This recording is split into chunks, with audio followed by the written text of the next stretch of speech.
Yon mga kababayan, ulit bago tayo magpatuloy sa ating pag-uusapan, tayo muna ay magpapaabot ng taos-pusong pagbati ng maligayang karawan kay Tatay Digong o kay dating Pangulong Duterte na nagdiriwa ngayon ng kanyang 80th birthday mga kababayan na nasa Dahig, Netherlands dahil nga ipinagkanulo ng ating pamahalaan ngayon. Isinuko mga kababayan sa ibang lahi. Itong si Dayonior ang may pakana mga kababayan, kaya yung kanyang kapatid kunwari ay galit. Iwan ko lang kayo na yung bahalang umusga mga kababayan. Yun ang ito yung pag-uusapan natin itong si Epifanio Labrador. Pumalag na ito sa mga vlogger na sumisira daw sa kanya. Mga fake news daw yung mga sinasabi laban sa kanya. Di wow. Ikaw na yung magaling. Ikaw na yung nagsasabi ng totoo, Epifanio. Ikaw ngayon nagpapakalat. Nagpapakalat ka ng kwentong kasinungalingan. Lahat ng mga sinasabi mo, wala kang pruweba. Sinasabi mo na nanghihingi ng pera ang Iglesia ni Cristo sa mga politiko. Wala namang politiko, kahit isang politiko yung nagsabi na ganito talaga yung ginagawa. Tapos sinabi mo, ang pumatay kay Percy Lapid, si Pangulong Duterte at ito si kay Eduardo Manalo, wala namang katotohanan din. Ano ba yung mga yon? Tapos yung kapatid mo, dating Davao Death Squad, asaan ang pangalan? Wala man lang pangalan. Kaya wag mo kaming lukuhin, Panyong. Kung sasabihin ko nga ulit sa'yo, kung sa mga uto-uto mong mga taga-suporta ay magagawa mo yan, sa amin hindi. Hindi kasi kami katulad mo, nagamunggo yung utak. Tapos yung gatuldok na mata mo, lakas-lakas ito mong lait. Ang lakas ito mong lait mga kababayan. Pero tingnan nyo, hindi naman sa pangalalait ito, pasensya na Kasi itong tao na ito, napakalakas mang lait. Kung ano-ano. Kung ano-ano yung mga sinasabi. Pati nga si Kitty Duterte, nilalait nito mga kababayan. Akala mo ba'y napaka-perfectong tao nito? Tingnan ninyo mga kababayan, pasensya na Hindi sana natin ito Tingnan mo yung kamay niya. Parang may siya dito sa kamay niya. Hindi ko alam kung ano ba yun, yung tala. Ano ba yun? Yung masakit. Yung sakit na nagnanaknak. Pasensya na sa mga kumakain dyan. Kaya ikaw kasi ikaw kasi supot. Ikaw Epifanio Labrador. Huwag ka man lait. Kasi hindi ka perfecto. Kung man lait ka man, siguraduhin mo na hindi ka nakakasuklam. At mga kababayan, inaamin na rin niya na talagang hirap na siya sa kanyang kalagayan. Dahil nga sa patuloy niya na paggamit ng pismas, pagtatago, talagang inaamin niya na gusto na rin sana niya na mamuhay ng normal. Hindi ganyan. Paano ka mamuhay ng normal? Ginagamit mo yung kayabangan mo, yung kasinungalingan mo, laban sa mga tao na wala namang ginagawa sa'yo. Ba't ka nagagalit? Anong ikinagalit mo? Kung mananawagan ang Iglesia ni Cristo ng kapayapaan. Ano bang ikakagalit nun? Bakit ayaw mo ng kapayapaan? Sa bagay, wanted ka kasi. Ayaw mo pang aminin. Ang dami mo pang paligoy-ligoy. Pero pag siya kasi magsasalita mga kababayan, katagalan kasi, para mo siyang nahuli siya sa sarili niyang pananalita. Hindi niya aaminin, maya-maya, aaminin na naman niya, na ganito, na ganon. Kaya itong tao na ito, talagang mahina. Mahina yung kokote. Magaling lang ito magmura. Pero kung sa wala ito. Malabo ito. Iwan ko lang kung talagang may nagpupundo ba na isang politiko nito. Kasi nga, bagay mga kababayan, yung mga politiko din minsan gumagamit ng mga walang hiyang tao. Kasi noon, inamin na nito na isa siyang bayaran, isa siyang mamamatay tao. Hindi fake news niyan. Kasi siya mismo, excuse me, kasi siya mismo mga kababayan, umamin siya. Nabayaran siya na 1 milyon, itutumban niya si Arnie Tivis at saka si Fred Henry Tivis. Umabot sa korte yan mga kababayan. May nagsampa ng kaso niyan. Kaya tumakas yan, tumawid yan. ng 50, ano ba tawag nito? 50 bundok. Tinawid niya yan. 50 bundok. Tinawid ni Epifanio Labrador dahil sa kanyang takot. Tapos ang hilig mo magtapang-tapangan. Ngunit ang katotohanan naman ay supot ka. Nakalimutan ko yung intro ka, Panyo nga. Pasalamat ka. Birthday ngayon ni dating Pangulong Duterte. Nakalimutan ko yung intro na supot ka. Yun ang ano mga kababayan. Huwag na natin itong patagalin. Sabay-sabay na natin itong panoorin. Marami po kasing lumalabas ngayon na fake news. Marami lumalabas na paninira po sa inyong lingkod. Hindi ko alam kung ano pong nakakain ng mga tolongges na ito. Ba, ano yan? Hindi ko po maisip na... Aba, gumagamit na naman siya ng kanyang biit na tunog lata, mga kababayan. Kunwari, natutuwa siya. Pero galit na yan. Kung bakit yan ang gusto nilang gawing panira sa akin. Ayan o. Ang nakakatawa pa dito, mga minamahal kong mga kababayan, karamihan sa mga vlogger, karamihan na naninira po sa akin, ay mula po sa isang reliyon o membro po ng isang reliyon na nagsasabing galit sila sa fake news. Mga kababayan tayo, ulitin ko lang, hindi tayo kaanib na Iglesia ni Cristo. Noon pa itong tao na ito, nung gumagawa pa ako ng reaction video kay dating Congressman Arnie Tivis, napapansin ko na ito, na masyadong nagtapang-tapangan. Pero nakapismas nga. Kaya sabi ko sa mga kasamahan ko, na kaibigan kong vlogger, ano ba itong tao na ito, masyadong mayabang naman.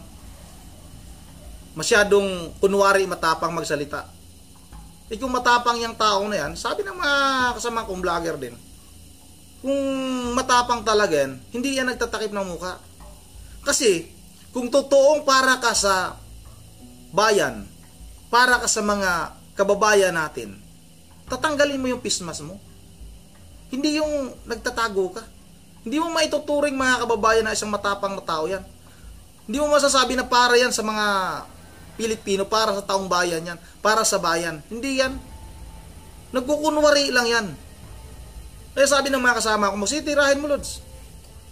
Susuportahan ka namin, titirahin mo. Pinabayaan ko lang muna kasi para pa namang si Arnie Tivis din naman kasi, tinitira din naman natin yon. Pero hindi tayo ganito na nagtapang-tapangan tapos nakapismas ay magpakita ng mukha. Ngayon, talagang sumusobra na kung ano-ano na yung pinagsasabi niya sa mga tao kahit na wala namang ginawa sa kanya, panglalait. Hindi naman natin pwedeng hayaan itong ganitong klaseng tao. Baka akala niya sa kanyang mga pinagsasabi, tama pa siya. Wala na po. Kulang na lang siguro ito. Kumbaga sa kulang na lang na dalhin ito sa mental. Kasi nga kulang-kulang sa pag-isip. Yung mga kanya pinagsasabi. Maituturing mo ba na isa pang normal itong tao na ito? Wala na. Abnoy na ito. Totoo yan mga kababayan. O ito, tingnan nyo. Pakinggan nyo ito. Tingnan mo galit sila. Sinasabi nila fake news daw, hindi daw totoo. Naninira lang daw ako. Wala daw akong kredibilidad. Para sa kanila, walang kredibilidad si Epifanio Labrador na nagsasabing ang iglesia ni Manalo ay kulto. Paano pag napatunayan ko sa inyo na may kredibilidad ako? Paano pag napatunayan ko sa inyo na hindi basihan yung dami ng natayo mong simbahan para sabihin ikaw ay may kredibilidad? Patutunayan ko sa inyo na hindi basihan yung marami kang malalaking taong nakakausap.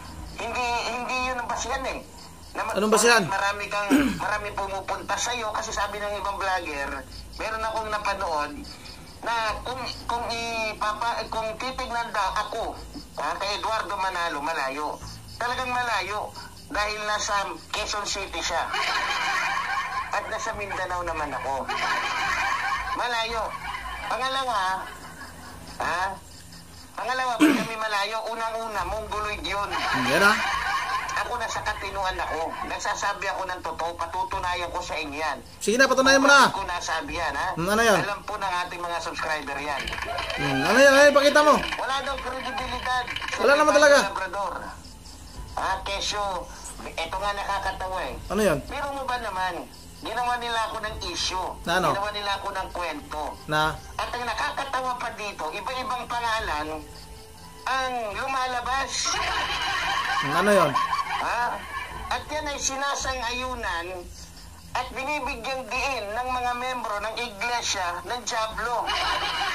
Dito, mapapatunayan ko sa inyo kung bakit ko sinasabing magaling lang ang iglesia ni Manalong Manira.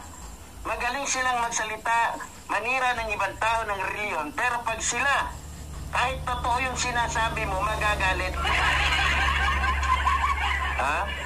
Galit sila. Dahil tulad na sinabi ko, kahit pagtapatin mo pa, kahit ubusin mo pa lahat ng vlogger, ng iglesia ni Manalo na Diablo,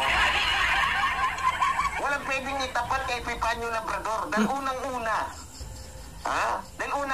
matalim pa sa espada kapag ako ang nagsalita. Hindi lamang sa balat mo, hindi lamang sa laman mo, ito, tutusok pati sa kailaliman ng iyong buto-buto. Kaya doon sa mga vlogger, na gusto nyong sirain ako, go, gawin ninyo. Pero, siguraduhin ninyo na hindi kayo magmumukhang tanga. Wala naman yung kakasira sa'yo. Sira ka na. May sisira pa ba sa'yo? At yung sinasabi mo na nakakatawa. Paano namin na malaman na nakakatawa? Pinakatakip yung mukha mo. Tanggalin mo yung face mask mo para makita namin na talaga nakakatawa at natatawa ka. Wala din namin maramdaman yun eh. O ito mga kababayan, diretso na tayo dito sa ipapakita ko sa inyo.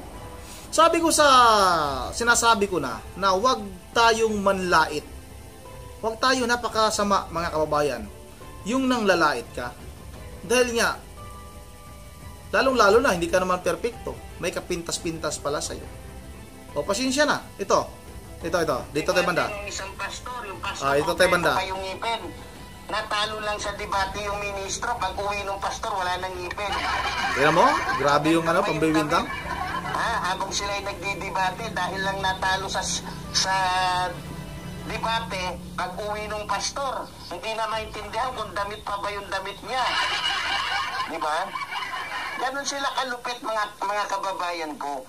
At isa sa magpapatunay yan, yung isa sa mga kababayan natin libo-libong mga kababayan natin ang nagpapasalamat isa tapos libo-libo? Nagpapahayag po ng kanilang pagsuporta. Nasaan na ba yun? Teka lang. Lalong-lalo na po. Dito tayo, wala namang kwenta yung pinagsasabi nyo eh. Hanapin natin. Okay, dito. Sa kasaysayan, sa kasaysayan ng mga vlogger, tanging si Epifanio Labrador lang ang nangahas at walang takot na tumira at nagbunyag ng katotohanan sa isang reliyon na nagtatago sa kagandahan ng kanyang simbahan at sa kagandahan ng kanyang damit. ID sa Philippines, kasi ako po ay reservist. Ito na. Ito mga kababayan. Pakita ko sa inyo yung kamay niya Gusto ko lang po. Ayan pakita ko yung kamay niya. Ayan kitang-kita niyo yung kamay Kamay picture ang screenshot ko yan. Hindi po tumutugma. No? Sabi nila, ako daw si Lobro, ako daw si Richard Palacio. Iba-iba po yung sinabi nila. Ngayon, ito naman po yung aking tinatawag na national ID. Yan, national ID po yan. Yung kamay niya po pakita yan kasi takot ka! Alam na namin yan. Huwag mo nang yun. Ngayon, bago rin po ako nagkuha ng aking lisensya, driver license. Driver license. Okay. Ayan. Pakita mo kamay mo. Nakita niyo naman. Ayan tingnan mo yung kamay niya mga kababayan. Mamaya picturean ko yan. Ilagay ko sa harapan niyo. Original po yan. May had-had itong tao na ito. At ako po ay membro din ng Philippine Eagles. Pakita mo. Ako po ay membro Ayan ng Diyos ko. Order of Eagles. Sa madaling salita, ito yung sinasabi natin. Bakit ba hindi ako naglalabas pa rin ng mukha? Bakit? Sa totoo lang mga minamahal ko mga kababayan, pagod na rin po ako sa... Ayan pagod na. Sa ano ko sa costume ko. Pagod na, umami na. Pagod na rin ako eh. Ha? Kung totoo sana yung sinasabi nila, kung tama sana yung sinasabi nila, pwede ko nang tanggalin to kasi baliwala na eh. E ba't ka pa nga naman magtatakip ng mukha kung booking ka na? Naisip niyo ba yun? Hindi. Hindi ko kailangan magpagod ng ganito.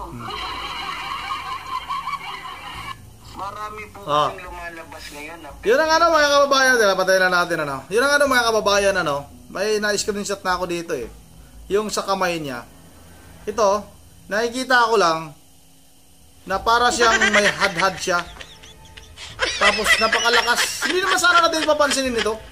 Kasi hindi naman tayo nanlalait eh. Pero nga, sa ginagawa niya mga kababayan, sa katulad nito, ito. Oh, katulad niyan. Ayan oh, katulad ng kamay niya. Para bang may sakit na ano, yung nakakahawang sakit. Ano bang sakit diyan? Kitong, yung ganun, yung parang kitong. Yung ganun. Hindi naman sana natin ito papansinin. Kasi kaso nga lang mga kababayan, masyado siyang mapanlait.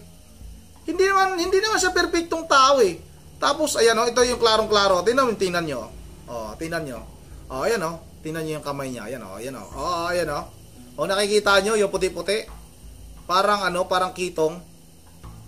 Kaya pala nagtatago ito. Baka makapanghawa. Delikado rin pala talaga itong tao na ito. Kaya ikaw, huwag kang masyadong mayabang. Huwag kang masyadong mapanlait. Nanglalait ka sa mga tao. Tapos pala, ikaw pala, ayan o, talagang magaspang-gaspang yung kanyang kamay. Oh, talaga naman. Parang ano tawag na sakit na ito mga kababayan? Yung balat na tutuklap. Nakakano itong tao na ito. Ito, huwag ka nang magpapakita. Tama na yung mukha mo pinapakita na tinatakpan mo. At yung sinasabi mo, na mga ID na pinapakita mo, na member ka na ganito. Paano kami maniniwala niyan? Pwede naman manghiram kami din ng ID. Ako, pwede ako manghiram ng ID. O pwede ako magpagawa ng ID. Sabihin ko na ganito ako. Pwede. Huwag mo kaming lukuhin panyong. At saka dito talaga ako na ano sa mga kababayan, yung panlalait niya. Yan o, to. O, tingnan nyo to. Tingnan nyo to. O, grabe to. Tingnan nyo to. Ayan o. Ayan yun. Kung makikita nyo yung puti-puti na yan o. Yung parang balat na natutuklap. Ayan o. Pakita ko sa inyo. Makikita nyo ba? Maliwanag kasi, patayin ko ngayong ilaw kung subukan kong patayin. Wala din, ayan. Pero ilalagay ko na lang sa harapan para makita ninyo. Para talagang malaman natin na itong tao na to sobrang mapanlait. Madilim. Wala. Sobrang mapanlait. Tapos pala, siya pala yung may mga tinatago. Ito parang, sa tingin ko talaga nito eh. Pan yung nakakaawa na yung kalagayan mo. Tama na yun. Tama na yung ano mo. Tama na yung ginagawa mong kayabangan. Yung pala, may ano ka pala, may problema ka pala sa kalusugan mo. Kaya pala ganyan ka. Yun ang ano mga kababayan, ano? Final yung bahala. Ayoko naman sana manlait, ano? Kasi nga, yung mga ganong klaseng tao dapat, hindi natin husgahan, hindi natin lalaitin. Pag may mga, ano to eh, hindi naman to basta-bastang, kunwaring ano lang, yung sugat lang, kasi madami. Parang natutuklap yung balat eh. Iwan ko lang, baka nagkamali din ako, baka nasugatan yan. Baka sariling kamay niya, kinakagat niya habang natutulog. Dahil napapanaginipan niya si Congressman Marcolita. Akala siguro na si Congressman Marcolita, kinakagat yung kamay niya. Baka ganun din. Yung, tama na yung kayabangan mo. Tama na yung panglalait mo. At yung sinasabi mo na, wala kang kasing tulad, wala kang kasing tapang na vlogger. Malabo kung maniwala niya. Matapang ka lang magsalita kasi nga nagtatago ka, nakapismas ka. Kaya ganun ka. Ilantad mo yung sarili mo, ipapakita mo yung mukha mo kung talaga matapang ka. Hindi yung ganyan. Kasi kung totoong matapang ka, kung totoong makabayan ka, kung para ka sa bayan, kung magsasalita ka, kung pinupuna mo, yung pagpuna mo sa mga nasa ating pamahalaan ay para sa bayan yan, hindi ka magtatago, hindi ka magtatakip ng mukha. Paano ka paniwalaan yan? Sarili mo, takot ka. Takot ka sa sarili mo, sa mukha mo pa lang, takot ka na eh. Kasi tinatakpan mo eh. Ayaw mo makita eh. Yun na nga, nandito na lang muna at medyo mahaba na yung pinagsasabi ko kay Panyo. At bago tayo magtatapos, mag-shoutout na may shoutout pala ako dito. Na-screenshot ako dito. Asa na yun? Shoutout tayo. Shoutout kay, pa-shoutout pa-shoutout po Lord sa Rundi. Cap Cesar from Anupol, Garahi, Palapala, Bulacan. Taga Palapala, Bulacan, ano? Kay Cesar, ano to? Cesar Anupol. Franupol o Anupol? Cesar Franupol. Garahi, Palapala, Bulacan, TY po. Maraming salamat sa iyo, Cesar. Shout out sa iyo. At shout out na rin sa iyo, Angelito Angelis. Serondi TV, proud po sa inyo. Ang galing po niyo. Sige lang po. Birahin nyo ng Hostos CEP. Hindi natin pwedeng papalagpasin yan dahil sobra-sobra na yung kanyang ginagawa. Yung kanyang mga panglalait, yung kanyang pagmumura. Shout out na rin sa sana ba to? Hi watching po from Kuwait kay Imelda Pasqua. Imelda Pasqua from Kuwait. Shout out sa iyo, idol ha. From tawag nito, from Kuwait. At shout out wala na. Dito tayo kay shout out na rin kay aking mahal, no? Aking mahal shout out. At kay dito tayo. Shout out kay Ma'am Berje Veralidios ng Pulilan, Bulacan. Kay Ma'am Joyce ng Japan. Shout out na rin kay may bagong komento dito. Basahin natin. Yung nagkomento. Shout out kay Roldan Naklu. Lumaki ang ulo ni Abi. Daming galit ni Mike Abi, mga kababayan. Shout out na rin kay Irony o Iron Tingson. Malaki kasi bayad dyan kay Mike Abi. Hindi ako nagsasabi niya Mike Abi ha. May mga dito. May komento. Shout out na rin kay Richard Advincula. Yung sinasabi ni Mike Abi na mag-loyalist daw ni Marcos baka isang barangay lang. Totoo yan, mga Marcos loyalist. Ano nga yan, mga kababayan? Ang mga Marcos loyalist sa nangyayari ngayon sa ating bansa, 20%. Yung mga DDS, nasa 80% tayo. Tapos, 20% yung Marcos supporters, mga loyalist. Tapos, ang nangyari ngayon, nag-away itong magkapatid, naghiwalay. Itong magkapatid, si si Aimee, at itong si Bongbong, Bangag. Ngayon, naging tag 10% na lang sila. Tama nga, tag isang barangay na lang. Yun na nga, dito na lang muna, no? At once again, this is Rundi TV mo, ingat ang lahat. God save the Philippines.